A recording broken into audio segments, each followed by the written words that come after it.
Okay, this is our school, Masham Church of England voluntary aided primary school now. But it's a real it has quite an interesting history, and it's a mishmash of styles architecturally, as you can see. It's a combination of Tudor, Palladian and Gothic. So we've got three architectural styles in one building, and that's because it was built in various stages and at different times. The building originates from the will of Isabel Beckwith of Well. She lived in the village of Well, not far away, and she died and left a will dated the 14th of June 1735. She left the sum of £100 for a free school at Masham for teaching 5 poor boys, preference being given to such as bear the name Beckwith. So if your name was Beckwith, you had a place in Masham School when it was first endowed. So the plaque above the door reads, "The schoolhouse was rebuilt and enlarged in the year 1834 by Anne, widow of William Danby."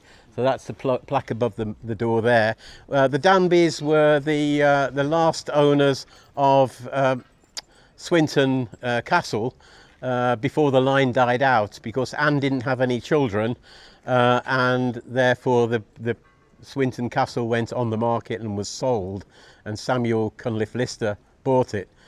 Samuel Cunliffe Lister had a potential competitor for Swinton Castle, which was Queen Victoria. So Queen Victoria was looking for a shooting estate, and they narrowed it down to 2 options. One was Swinton Castle in Masham, and the other one was Sandringham.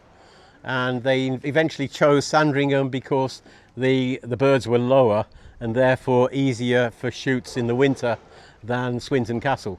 But otherwise, Swinton Castle could have been a royal residence if they'd gone ahead and bought it for Queen Victoria, or for Queen Victoria and Prince Albert.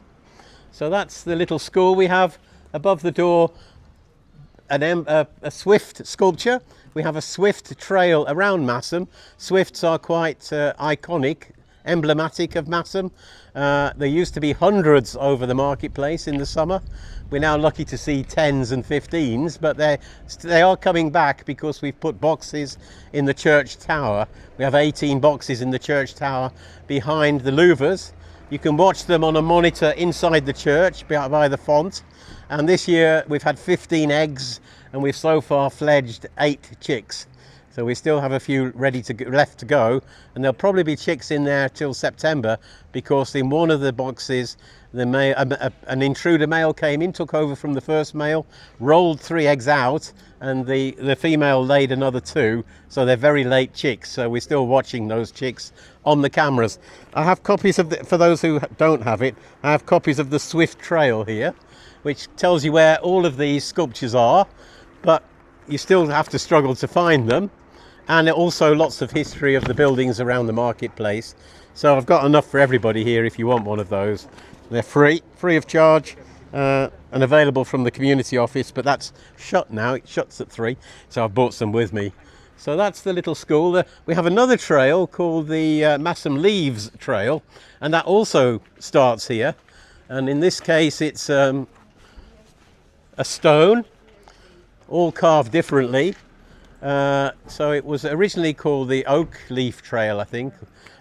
This is the first one, and outside the school appropriately it's carved into an acorn shape, representing the children from the school being the acorns from which the mighty oaks will grow. So we have the Swift Trail and the Masham Leaves Trail both starting here. Masham Leaves Trail is also available from the community office with a route map, takes you around the town, and the stones were from the platform of the railway station. So Masham Station, just over the river, the other side of the bridge. It's now a caravan site, but that was a fully functioning railway station up until the 1930s for both freight and passengers. And it also connected to a light railway which went up Colsterdale for the building of the Leighton and Roundhill reservoirs. So a very narrow gauge, 20-inch gauge I think it was, railway going up there over trestle bridges and so on. Quite a hairy ride. but the stones for the reservoir would have gone up and the waste would have come down. Also, the workers went up on that railway. And when the army took over the workers' camp up there, Brewery Banks, during the First World War, to train the Leeds Pals. So the Leeds Pals was one of the Pals regiments, and they trained up at Brewery Banks over a 6 to 9 month period, over a winter period, so it must have been pretty wild and cold up there. They learned how to build trenches and so on, how to fight trench warfare up at Brewery Banks, and all those soldiers coming from Leeds would have used the train from Leeds to Masham, and then the light railway from Masham up to Brewery Banks, and their visitors and so on would have used that route as well. And after the Leeds Pals left, they went to Egypt, and then they made their way up through France to the Somme, and they were just about all captured or killed on the 1st of July, Battle of the Somme. So they were sent over the top and basically slaughtered. So they'd spent all that time training and they were killed on the Somme. So quite a good thing to know. So we'll move down Millgate to look at the old fire station and the lockup. So follow me.